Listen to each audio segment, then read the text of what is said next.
right. Good evening, everyone. I am Brooke Clement. I am the director of the Gerald R. Ford Presidential Library Museum and the acting director of the Barack Obama Presidential Library, both of which are part of the National Archives and Records Administration.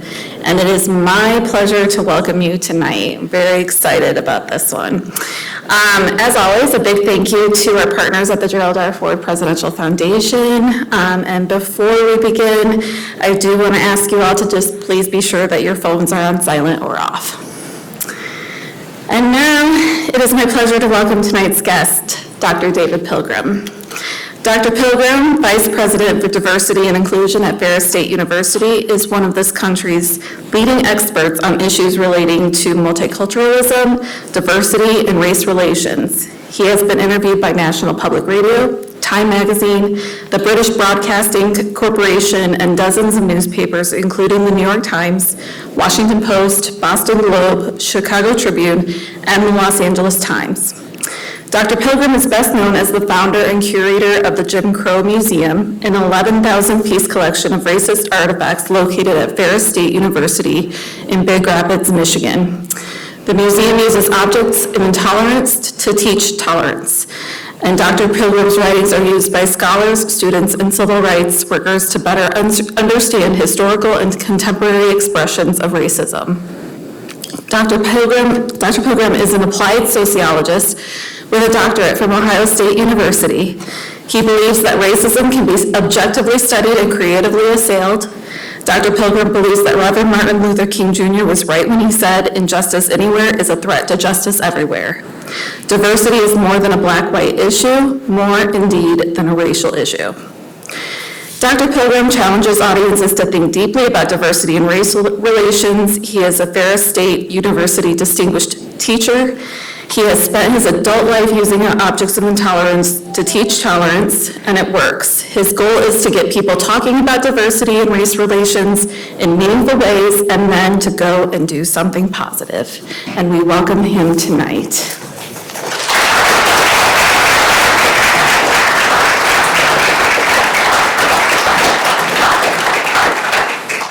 Thank you so much. Thanks for that kind introduction.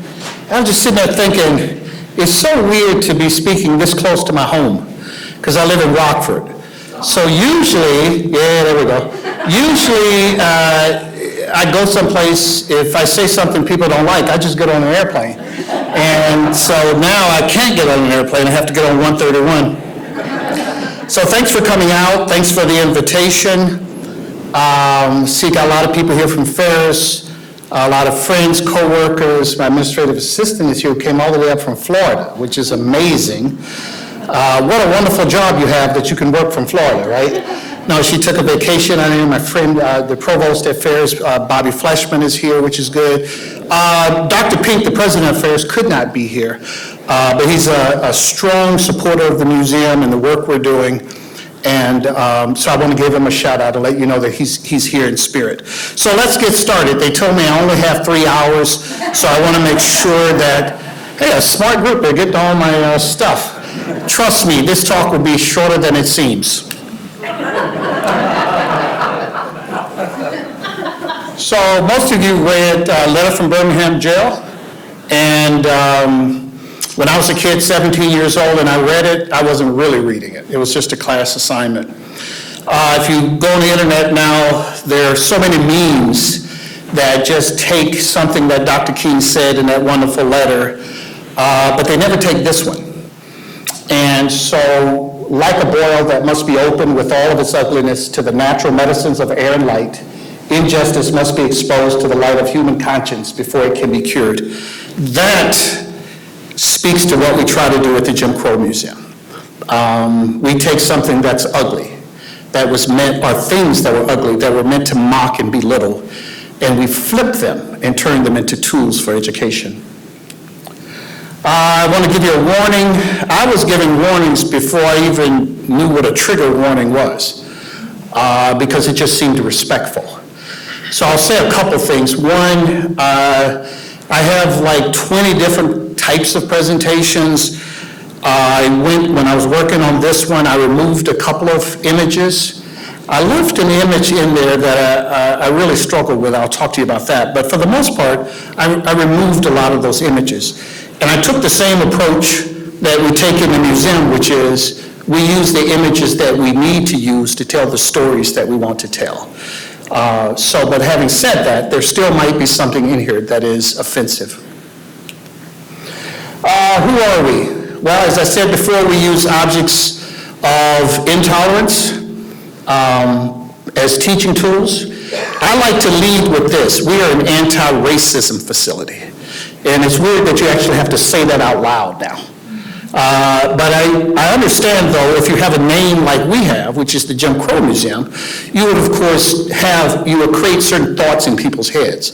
So right off the start, I want to say we're an anti-racism facility. It's also not an accident that we're located at a university. We're not a standalone facility. So we have all the resources that you would have at a university. Let me tell you about a little wrestling that I did. For years, I would not have a single object in the museum that was positive, not one.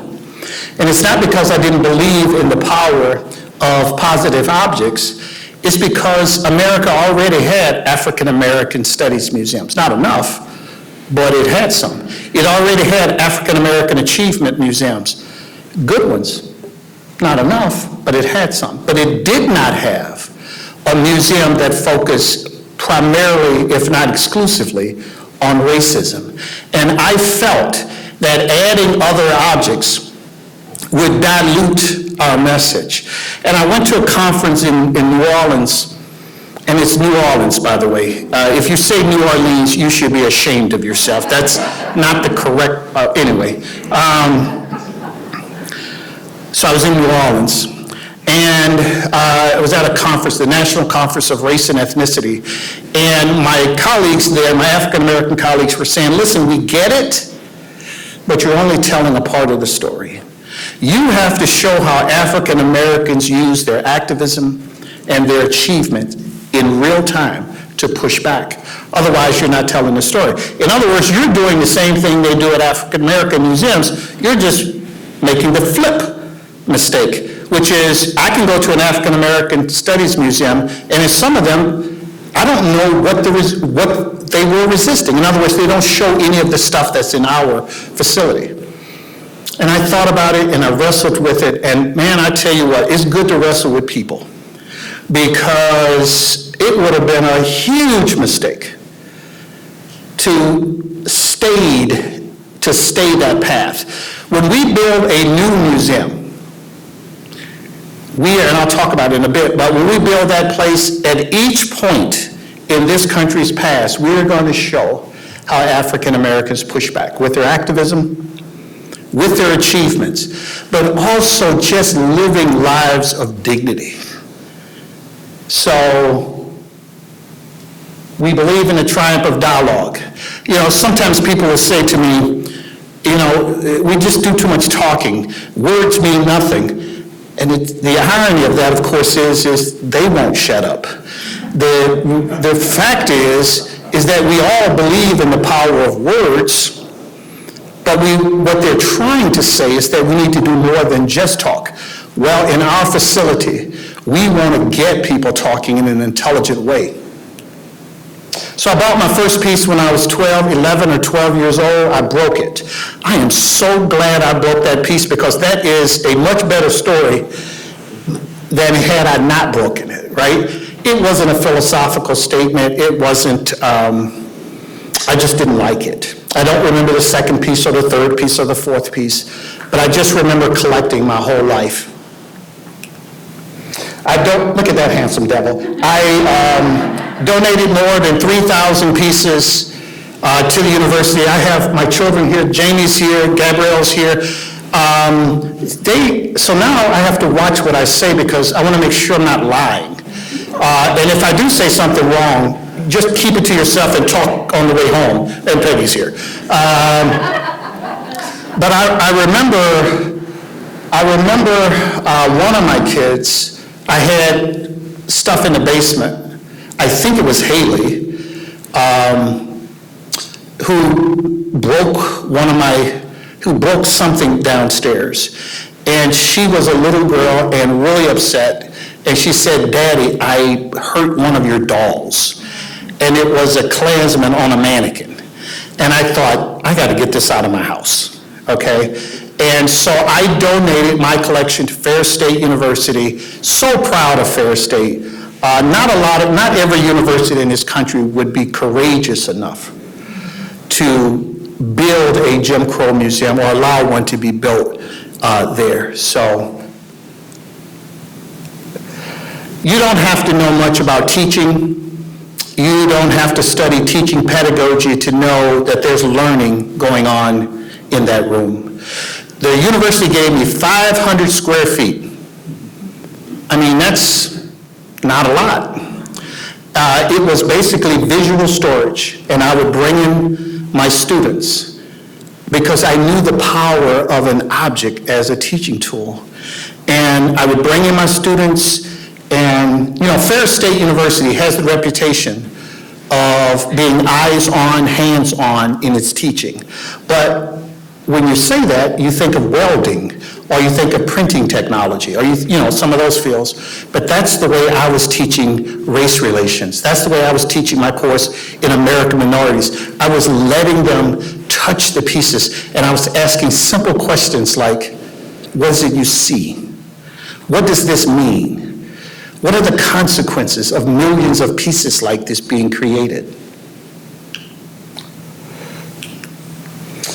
So we take everyday objects, millions of everyday objects. Someone introduced me the other day and they said that we have 20,000 pieces. No, we have over 30,000 pieces.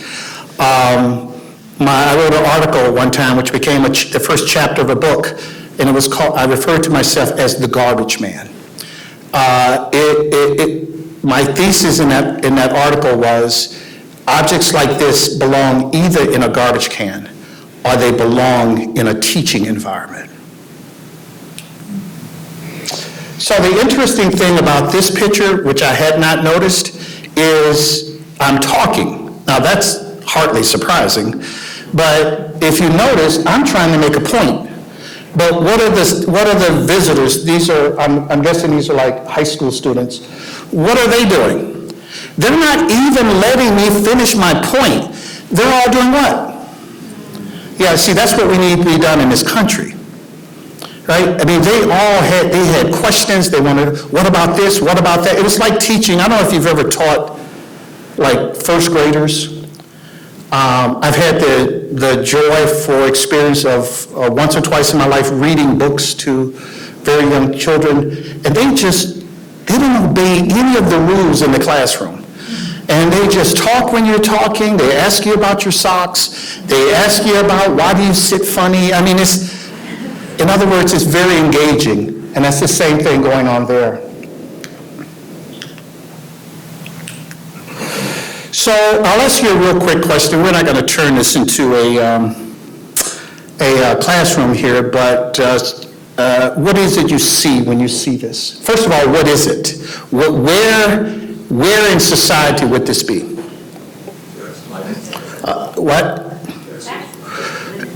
Yeah, no, I don't mean like where geographically. I mean like, it's a license plate in Texas, so you're both right, okay?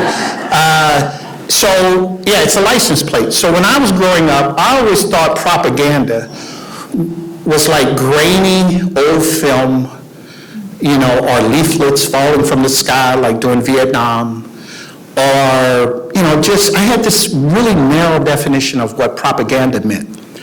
That's propaganda, right? It's an everyday object that is shaping the attitudes that people have toward black people. In this particular case, if we went back to the 1960s, there was a lot of talk about the new Negro and the new Democrat.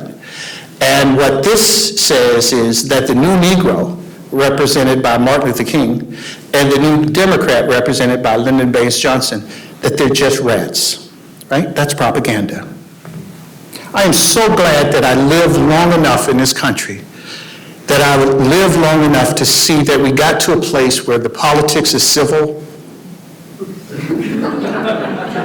where it's respectful, where we don't demonize others. You know, we're that city upon the hill now. So every object in the Jim Crow Museum is still being made. Every object in the Jim Crow Museum is still being sold. Sometimes someone will say to me, we can get rid of these objects if you personally stop buying them. I'm not the market. We receive, again, objects every day from around the country. And I'll tell you this, if there is a race-based incident that occurs in this country and it receives national attention, there are 2- and 3-dimensional objects produced within a week. I'm not one of these guys on TV that says things so they can bring you back on TV. That's an observable fact that we document. I don't know if you know who this is. That's me. That's Professor Gates, who came to the museum. So I like to put this here because when the museum was just an idea in my head, I got in the habit of saying, one day, people are going to come from all over the world to the metropolis of Big Rapids. They're going to come by boat, plane, train. Some are going to sojourn. They're going to walk all the way to Big Rapids. And we're going to have people in the classrooms of Harvard wondering what are they doing in Big Rapids, Michigan at the Ferris State University. And then Henry Louis Gates, Skip Gates, come, and he's become a friend of the museum, a friend of, I guess, a personal friend, and I think he referred to us as the most significant historical facility in the country. I know I'm on tape, so I'm not going to say what I was going to say. I was going to say, if you really want to help us, Brother Gates, let's write a check, because we're trying to raise money for a new museum. I'm hoping he's giggling as he's hearing that comment in Massachusetts. So what have we learned? The United States, and I want to make sure we don't get it twisted, we are more democratic and more egalitarian than we were in the past. The last 8 years or so, I think we've taken a step or two backward. But if you compare us to where we as a nation were in the 1930s, 1940s, and 1950s, by any measurable, objective measure, we're doing better. But we still live in the residue of Jim Crow. Someone sent me this the other day, and of course I'm an obsessive collector, so my first thought was, if that wall is still up there, at least is here, she can validate this. I said, if that wall is still up there, somebody needs to go to Detroit and get that wall so we can put it in the new Jim Crow Museum. And they're like, do you realize how big that is? I'm like, do you realize what year this is? This is 2024. You can't have walls like this, right? And anyway, the reason I include this slide is because I grew up in Alabama. I was born in Harlem, but I grew up from a toddler in Mobile, Alabama, which is the Deep South. And when people think of Jim Crow, when they think of the laws, the customs, when they think of the racial hierarchy, they think of Alabama. They think of Biloxi, Mississippi, and Pensacola, Florida, and Hattiesburg. I'm running out of cities here. They think of, Little Rock, Arkansas. But they don't think of the North, and that's a mistake. And one of the things we're going to do in the next facility is we're going to talk about the history of civil rights, Jim Crow, and the people who fought against it in the North, including in Michigan. So here's something I have to remind myself of all the time. When I walk through the Jim Crow Museum, I'm seeing an object for the 1,000th time, or the 10,000th time. But someone else walking in is seeing it for the first time. And when they see it, it is intermeshed with the racial ideas that they have. I mean, we all have racial ideas, right? Now, we do have some advantages in the museum. I'll tell you what one of our biggest advantages is. When I talk to someone about race in the Jim Crow Museum, they expect the conversation. When I talk to them about race at the water fountain or the ballpark, they may not be ready for that conversation, even though a lot of conversations occur in those spaces. So we have this huge advantage that people come prepared. They expect to talk about it. They expect to, right? Oh, here's a lesson. I tell you what, if you are an educator and you get nothing else from my presentation, take this with you. You cannot crush people. Because if you crush them, you can't teach them afterward. And not only can you not teach them, you can't teach anyone who witnessed you crushing them. That does not mean you don't push back. It does not mean you don't engage vigorously. That's different. That's dialogue. That's what higher ed should be. I mean, the best conversations I should have should be in a higher ed classroom, not a nightclub. I wish those great conversations occurred in churches and in corporate boardrooms. I wish they occurred throughout our society, but they certainly should occur in a higher ed classroom, don't you think? And if they occur in there, I have to be mature enough as a teacher where I don't have to be so right that I crush an 18-year-old or a 30-year-old. When we crush people, we receive a momentary cathartic relief. Oh, that felt good. I look on the internet, I could name for you right now 20 people who've gotten rich and famous traveling around the country crushing 18, 19-year-olds. If I can't intellectually crush an 18 or 19-year-old, what the blank was I doing in higher ed for all these years? It's not a fair fight. Do you understand what I'm saying? Yeah. Don't crush people. Push them. Engage them. Listen to them. And the rightness of their argument should be enough. Man, that sounds like some trite, mawkish foolishness from the 1950s these days. Right? Oh, here's a harder lesson. So someone says, didn't we fix this whole race thing 20 years ago, 30 years ago, 15 years ago? Why are we still having this conversation? The trick is not to stop talking about these things, is to talk about them better. I mean, can you imagine someone saying, why are we still talking about men and women? Didn't we fix that 40 years ago? A mature nation has mature conversations and then takes responsible actions. This is sort of a corollary to something I said earlier when someone would say to me, if you just stop going around the country talking about race, racism will go away. And that doesn't even make stupid sense. Because people are going to talk about race. They're going to talk about sex. They're going to talk about gender identity. They're going to talk about class. They're going to talk about all these things. But they don't want to talk about them in spaces where their ideas can be challenged. So here's a quote from me. It's not especially profound. Americans like happy history, narratives that make us look smart, brave, and exceptional.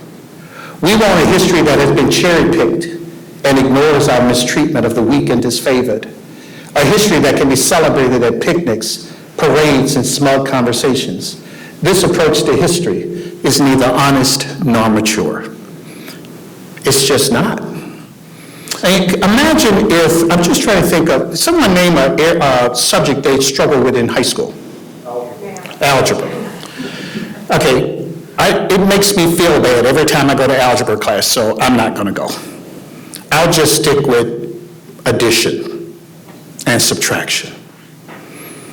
Like chemistry, physics, I was a horrible student. The idea that we look back at our nation's past and only talk about those parts that we can celebrate, it is remarkably immature. Now, Peg and I moved to Grand Rapids, this area, I guess it was about 30 years ago. One of the best decisions we ever made, by the way. I don't say that because you're all from Grand Rapids. That was one of the best decisions we made. Of course, we were moving from Indiana, so I just lost half the Indiana group with that comment. Okay, I'll move on. So by the time we got here, this business did not exist right off 131. So if you're driving down 131 and you get off on the 28th Street exit, and you take a right-hand turn, it's that first little plaza-type area in there. Yeah. Those who cannot remember the past are condemned to repeat it. I'll take it farther than that. I have a lot of respect for George Santayana, but I think sometimes we remember the past, and we're not better off because the past we're remembering didn't happen. You get where I'm going, brother? The past we're trying to remember is not actually what happened.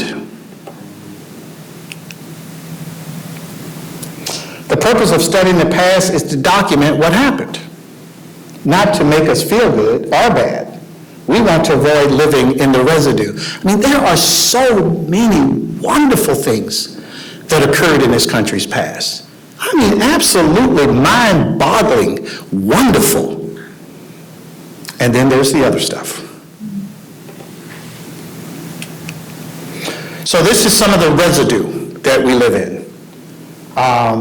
Incarcerations rates, I don't even want to get, I'm trying not to be overtly political, but I will say this right here. Look at these two images. I'll tell you two quick things.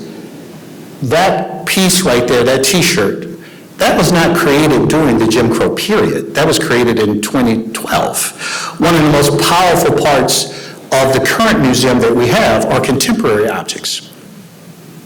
And that would be one of the powerful parts of the next place, right? And then it's over here. The story I'll tell you here, this was at Burley Park. How many of you heard of Burley Park? They do it's a huge flea market at Burley Park. And I went out there. So the reason I put this slide in there is I have bought some of the most awful things over the last 40 years. I don't have to buy much now because people send us stuff. But I traveled this country, cities big and small, buying things that sometimes made me cry in my car. I'm not trying to be melodramatic. I'm trying to let you know what was going on in my car. But I bought them. And almost without exception, I was able to purchase the thing without incident. Almost. There was a time in Colorado Springs in 1994, just before the O.J. Simpson trial, I went into a place and I bought some old 78s, the records, and they had awful names on them. And I guess the person selling them to me saw my face and said, well, I don't know what you're so upset about. This is your people's history. And so he and I had a discussion in a rather dramatic way about how his word choice didn't match my mood. And my takeaway from that day was all I got was an argument. I didn't even get the pieces. You understand what I'm saying? My emotions, because I'm not a robot, my emotions got the best of me. I got the argument and not the pieces. Why am I telling you this story? Because at Burley Park, I couldn't even give that guy $20 for that piece. It's not the most heinous thing I've seen. We have images of people being mutilated. We have children who are caricatured. We have, some of you have been to the Jim Crow Museum, you know what I'm talking about. We have pieces that most people would assume are much worse than those yard signs. But I could not make myself give him $20 for one of those signs. This is the slide that I wrestled with whether or not to include. Now, we have much worse images of objects that defame and mock President Obama in our museum. We have them and it gives me an opportunity to say to people, it's okay to disagree with politicians, philosophers, preachers, or anything else that starts with a P. It's okay to disagree with folks, but we don't have to do this.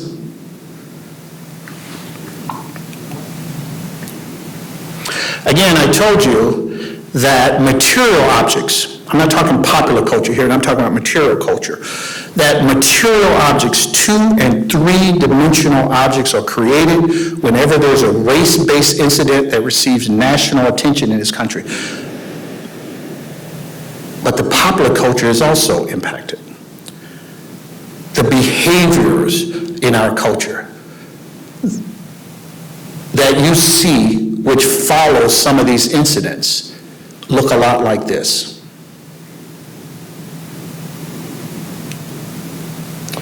So, I grew up in Alabama, as I said earlier. If you grew up in Alabama as I did, which was, right at the ending of Jim Crow, Martin Luther King would have been someone you likely would have admired.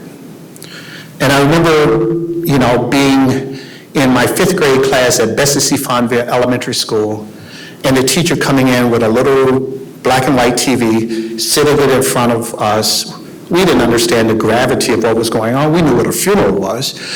We knew something special had happened. We knew Dr. King was dead. And we saw the horse-drawn carriages, and I'll never forget that day. The teacher said, it was the 4th grade, the teacher said, and now it's your turn. And what she meant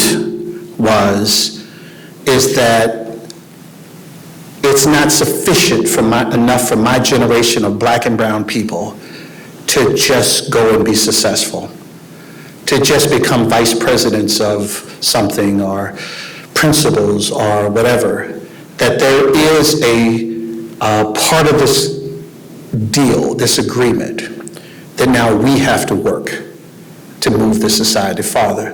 I don't think one kid in that classroom understood that. I know I didn't, but I do now. So why do I mention that here? Because Dr. King is famous for this saying that the arc of the moral universe is long, but it bends toward justice. And without thinking about it, I think I just always thought that was true. I just always assumed that our nation and our world would always be moving forward toward becoming more just. That it was just bent that way. And that even when the progress was so small that it was imperceptible, it was still happening. That we were still moving there. And I'll tell you what,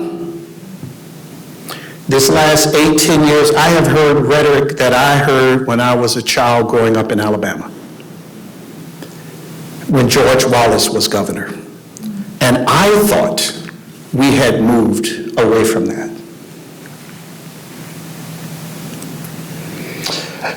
I put this slide in here because I got a letter from a white graduate student who wrote me and said, I want to study the civil rights movement.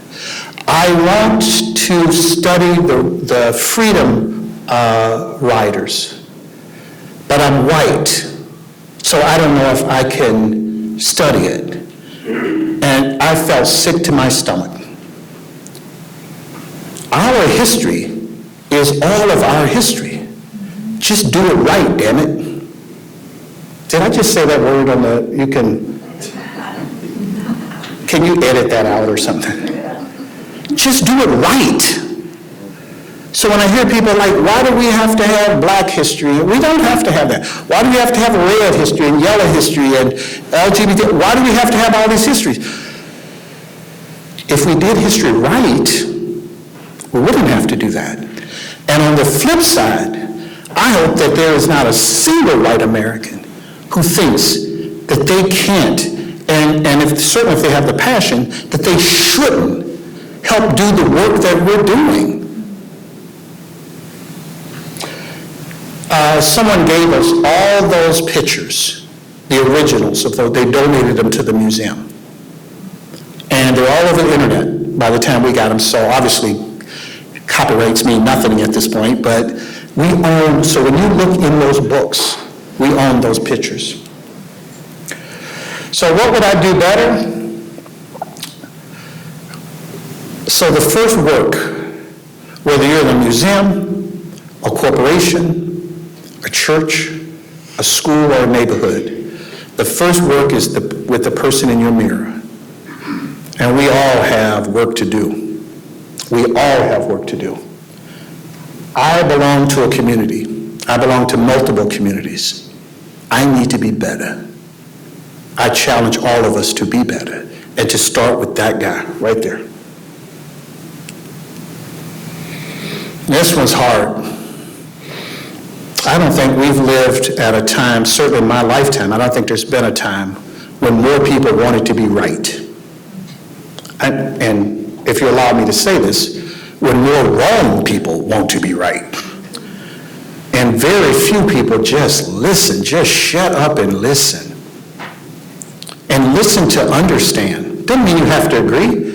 I can listen to people without agreeing with what they say, but I don't have to demonize them. So here's me kissing the sky. We're going to build a new Jim Crow museum.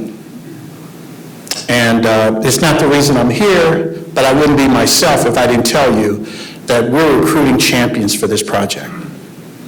And if you can help us in any way, spread the word. If you believe in the work we're doing, spread the word. If you're troubled by the work we're doing, give me 20 minutes, and then after that, go spread the word.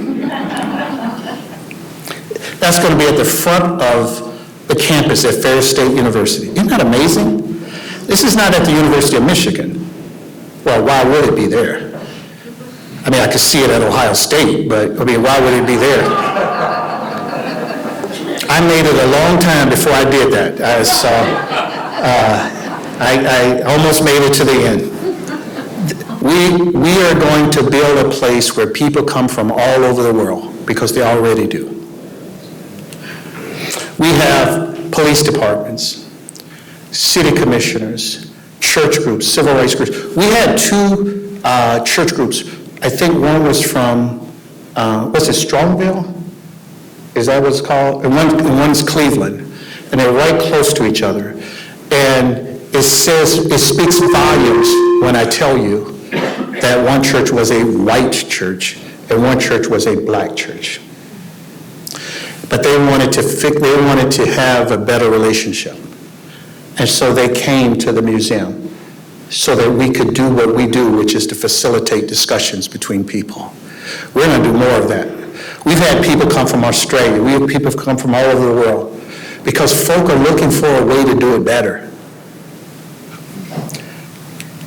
These are just some images from inside the new place. The thing I really like is, and I made this promise to people, we are going to highlight folk that other people haven't heard of.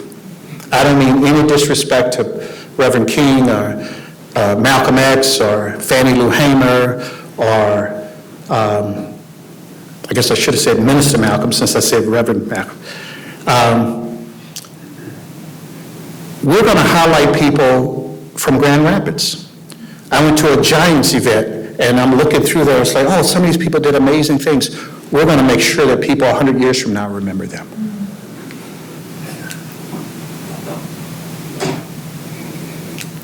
So, in that reflection space, we're not just going to talk about activism and achievement and where we, and all of that. We're going to ask the big questions. What do I need to do as an individual? What do we need to do as a community? What does the state of Michigan do? And what does the nation need to do?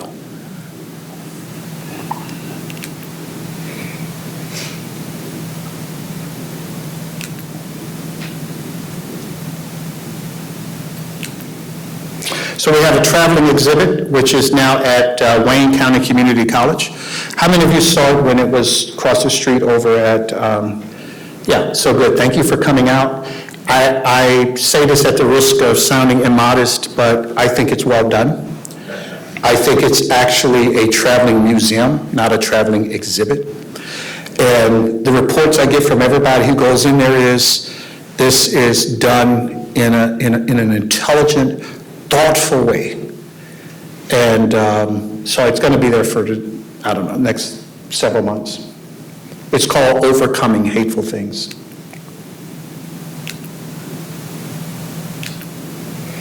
So I don't have much in common, almost done. I don't have much in common with H. Ross Perot.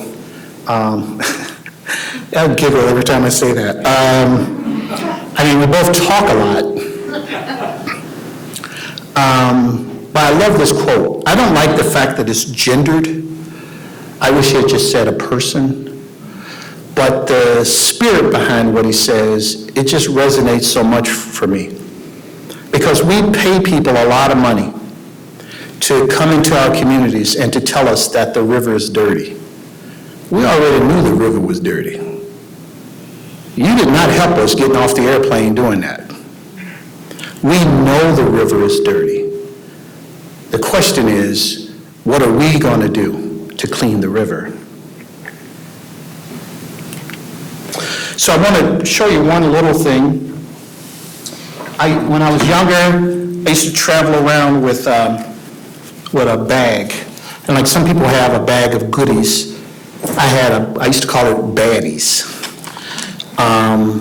But this would be similar to what would be in my bag. So I went to Jarvis Christian College before I went to Ohio State. Jarvis Christian College is a historically black Disciples of Christ school, shaped a lot about me and who I am. And I had a teacher named Dr. O.C. Nix.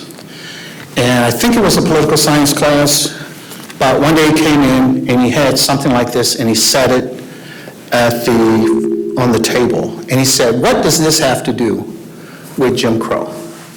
And so we gave the answers you would expect us to give, that during the Jim Crow period, America had a race-segregated job economy, and African Americans were, in this case men, were relegated to positions like porter, chauffeur, just try to think, carpenters, some of these positions. And he was like, "No, that's not the right answer." And it's like, yeah, of course that's the right answer. It's like, no, that's not the right answer. So we took turns just saying the same thing over and over again. And then he said something so profound, and it taught me the value of objects as teaching tools. He said, if you were an African American in the 1930s teaching in rural Texas, that feels autobiographical, by the way, because that would have been his case, or feels biographical. He says, if you were an African American teaching in the 1930s, you weren't paid, if you taught at a school like Jarvis, you weren't paid what you were paid at Texas Christian University or at the University of Texas, but you still had some money. And you also had desires. You wanted nice clothes, right? And you wanted a nice home. And you may have wanted a nice car. But if you were riding around, if your black self was riding around rural Texas in a nice car in the 1930s, you put your life in danger. And so, if you had a chauffeur's cap, you just kept it right on the seat. So if someone stopped you and said, "Why do you have that car? Why are you in this car?" What you could say to them is, "This is not my car. This is not my car. I know my role in society. I know the script. I accept the societal script. I know who I am. I am no threat to you." And I thought, oh my goodness, if he could use a piece which is not racial on its surface to teach such a powerful lesson about the everyday lives of people who lived during Jim Crow, then how much more should I be able to do it with all the pieces that I was collecting? So that's how I started using the object. And then the last thing I have for you is this. So I was debating about whether or not to say this, but I will. So last January, I was in the ICU. This is the pull your heartstrings part of the program. And my takeaway was, A, if there's something wrong with you, go to the doctor. Okay, there's that. So I didn't go to the doctor, and almost waited too long. And probably the night when everything was going to come to pass, finally decided I have to go to the hospital. And so I went to the hospital, and I was admitted almost immediately into the ICU. So why am I sharing that story with you? Here's the thing. We get one life. Just one life. I did a lot of thinking. As a matter of fact, I did a lot of thinking, I did a lot of praying, and I did a lot of promising. I made more promises than a mega church of Pentecostals could keep in 100 years. The promises I made to God were just, listen, I wasn't talking to you, so you don't need to know, but I was making a lot of promises. And I kept almost all of them for about a week, right? But when I think about that time, because when you get farther removed from it, sometimes you lose the lessons that occur. And the lesson that I got in all of this was, this life is a mist. It's a vapor. It's a blessed vapor. And I believe that one of the reasons that I've gotten to continue this time in this mist, in this vapor, is because there's still work that I need to be a part of. And I believe that all of us can participate in the work of making this country a fairer, more just place. I'm not talking about arguing with people. I'm not talking about, you do have to do some of that, but I'm talking about committing yourself. And this is my commitment, and I thank you that you gave me some time to share my commitment with you. Thank you.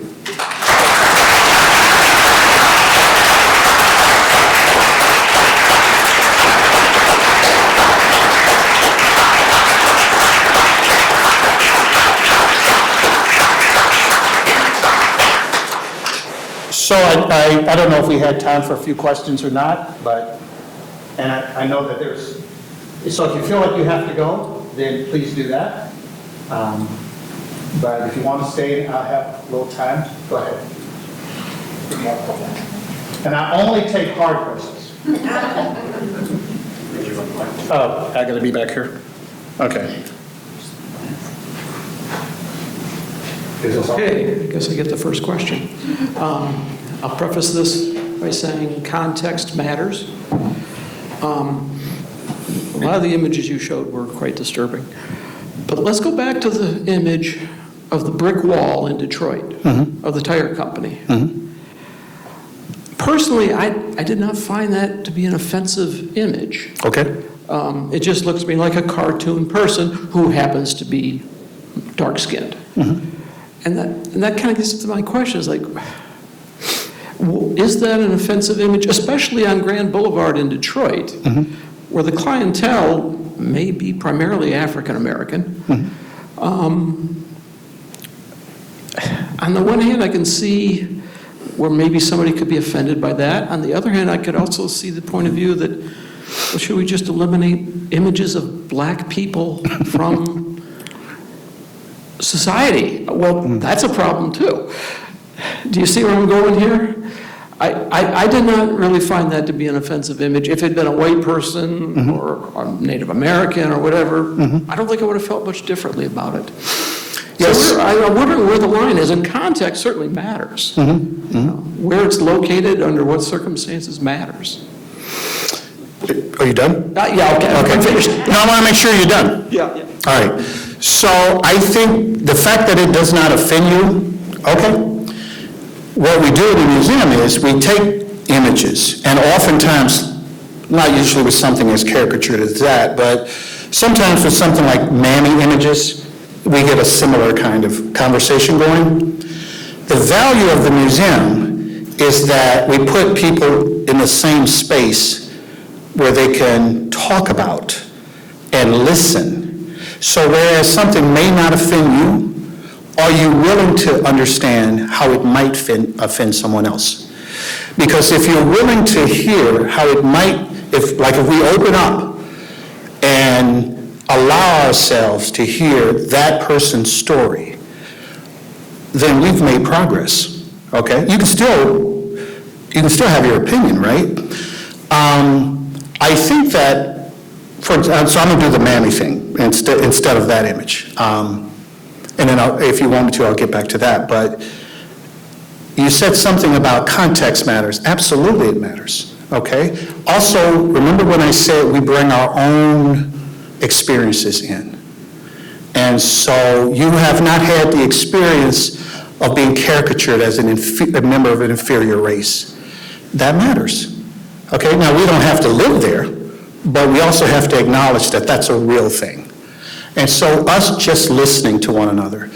The last piece of what I got from you was about where it is physically in the society.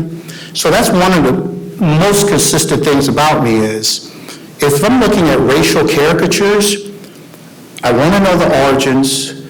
I want to know the supply and the demand. I want to know who buys it or who whatever. But it doesn't stop me from recognizing whether it's produced by black people or white people or red people or whatever, the result can still be that it plays upon a historical stereotype. So it doesn't matter that it's in a black area. As a matter of fact, from my point of view, I think that's even more problematic, that the fact that it's in an African-American community. But I don't want us, and this is something I've tried to work on in myself, I don't want to ever get to the point in my life where I tell other people what should offend them. Because there's an arrogance in that none of us have earned. None of us, not one of us. There's 300 plus million of us in this country. There's 8 billion of us in the world. Not one of us has earned and can earn the right to tell other people what should offend them. What we can say is whether or not it offends us. But I'm not going to tell someone else what should offend them. But I want to listen to the both of them talk and hope that at least when they finish the conversation, this is not Saul on the road to Damascus where lightning is going to strike and 3 days later we're going to be different people. But we can listen to one another. Did that image offend you? Yes. Yes. But it doesn't have to offend me to be in the museum. The objects in the museum don't even, quote, have to be racist. And by the way, I did want to mention, I don't, see, we go, well, I don't know where the line is. Stop looking for lines. I'm not looking for this is okay, this is not okay, whatever. What I'm looking for is like the conversations, the processing of what this means to you. So in the museum, we use something called visual thinking strategies. And what we say is, when you look at this, what is it you see? Now, I don't tell folks what I see because when I start talking, I can't stop. And then that kills the conversation. But when I'm trying to be a facilitator, I'm asking people, what is it you see? And why is it you believe you see that? So I did a presentation at Western Michigan. After a presentation, it was not a presentation, it was a workshop. And we had like 12, 15 people. They were all art students. 10 of them presented as whites. I don't know, what their racial identification would be. And 2 of us didn't.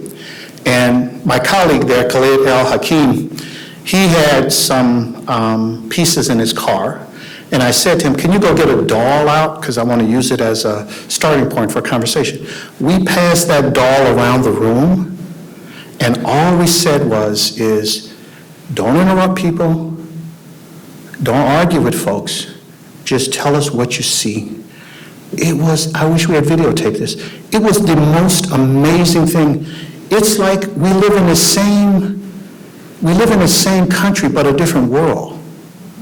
Because again, we bring our ideas about race or sex or gender identity or class, we bring that with us, we take that with us. And that's what we know.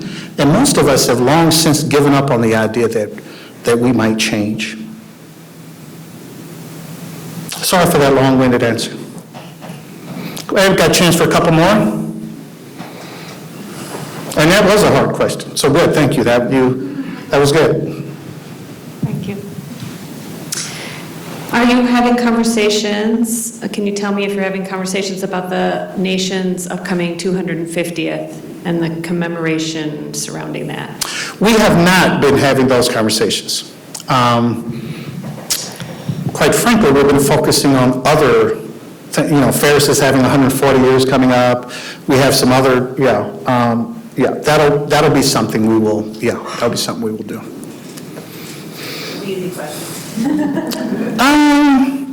Easy in a sense that I now feel like it's something we should have been doing already, so, thank you for doing that to me.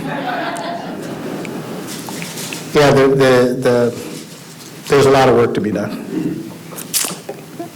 Yes, sir. I'll just yell a question. One of the big controversies in the United States today is the issue of diversity, equity, and inclusion. And that's your position at Ferris, which is great. Okay. I live in an area where they just threw out the county office to work on diversity, equity, and inclusion. Is Ferris getting pressure to end programs such as that? Well, that's a great question. I would hope I would know if we were, because I'm not retired yet, and I have a couple of people in here who actually are direct reports, so they want to know the answer to that question. I'm concerned that almost any discussion regarding group relations, whether it's about race or sex, whatever, is so politicized now that you almost can't have any discussions, right? Michigan, I used to joke with Peggy, I said, we both moved from red states, and we moved to a blue state, which then became a red state, which then became velvet or something, in the state. So right now, let me tell you what I'm not going to do. Let's start there. I'm not going to change the name of our office because of political pressure. But I'm also always going to focus on the work that's done. So I hear people saying, oh, you should call your office now the Office of Belonging, or the Office of Community, or the Office of whatever. So this is how long I've been doing this work. I remember when we used to talk about desegregation. And then I remember talking about pluralism. And then I remember talking about multiculturalism. And then I'll skip up a little bit, and then it was diversity. And then it's inclusion. And then it's equity.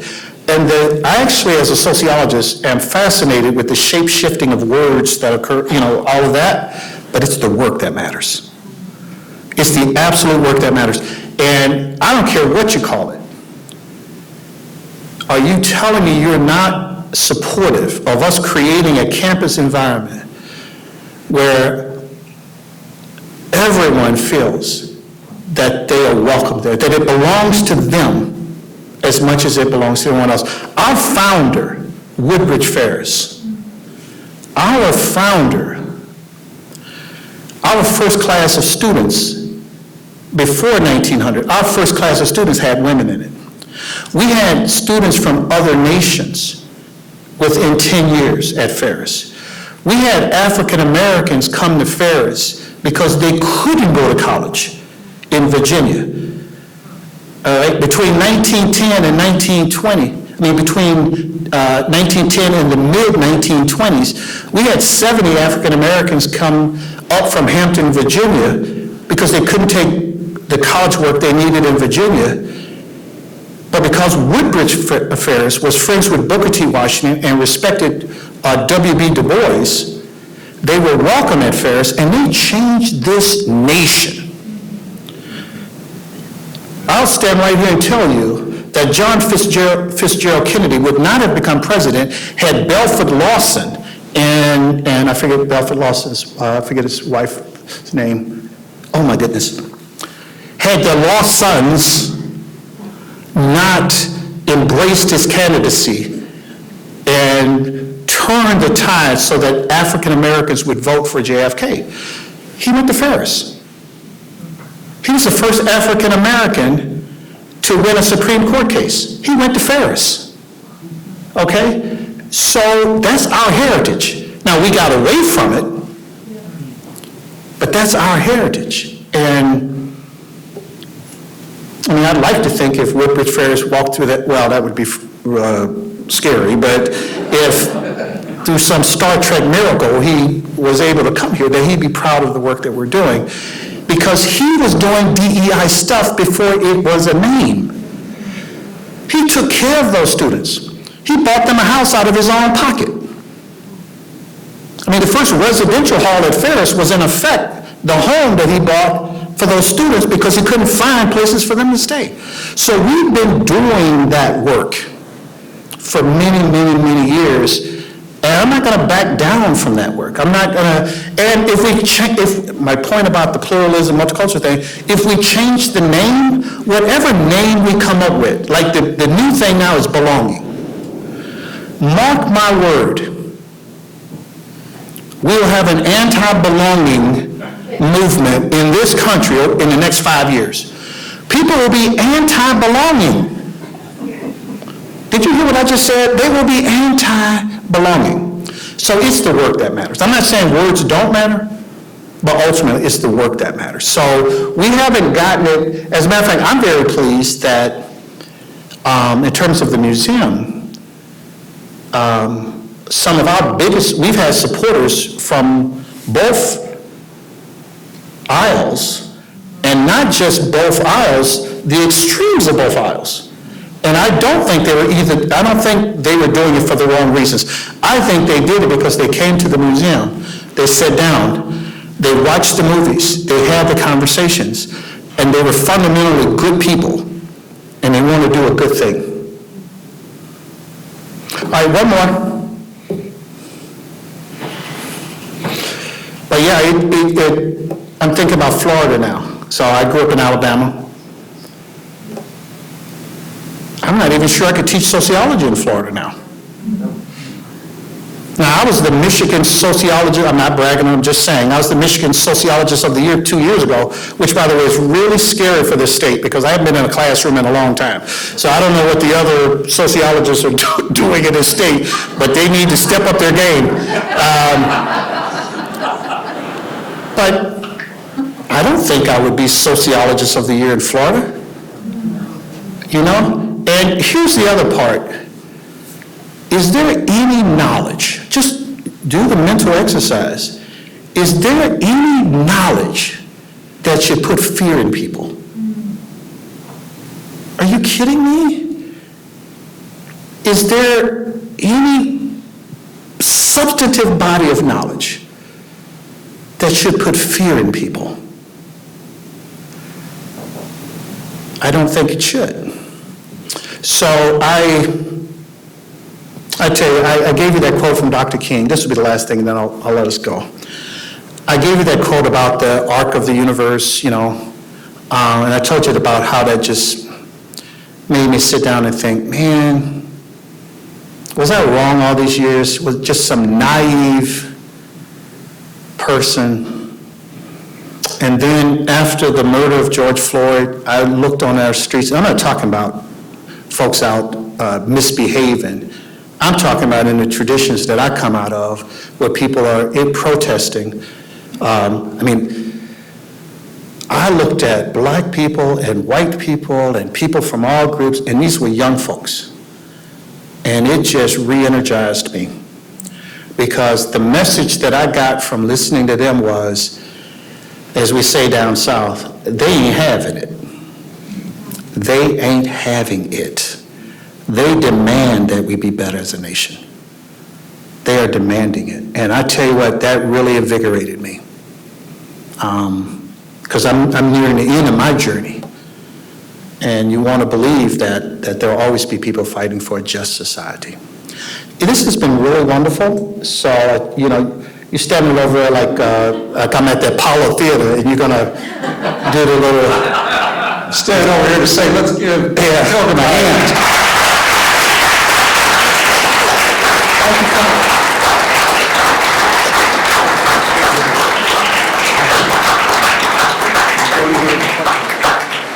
Okay, I agreed with everything he said until he got to that comment about Michigan, my Wolverines.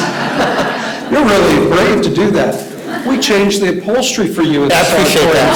So, now, listen, we had a good 15 years. And this last 3 years, if they lose again, I'm leaving. There you go, we'll invite you back next year. Okay. You know, you use objects to start necessary conversations. We use objects at this museum to do that, and also to express gratitude. And we'd like very much to express our gratitude to you. Thank you. Dr. Pilgrim, for just a great presentation. Thank you, I appreciate that. Thank you so much. I also want to say this, though. This, for me, I did this as a labor of love, right? So I'm not making any money from this. I'm saying, because I do charge some people sometimes. Might be a gold brick. No. Trust me, there's no gold brick in here. My point is that this has meant much to me because this is my community, right? This is my community, and I want to give something to my community. So that's what this was all about. So in case those of you sitting there wondering about that kind of stuff, this is me wanting to do something good in the community. And I thank you for giving me the opportunity to do it. Thank you very much. Yeah. You did good tonight. Thank you.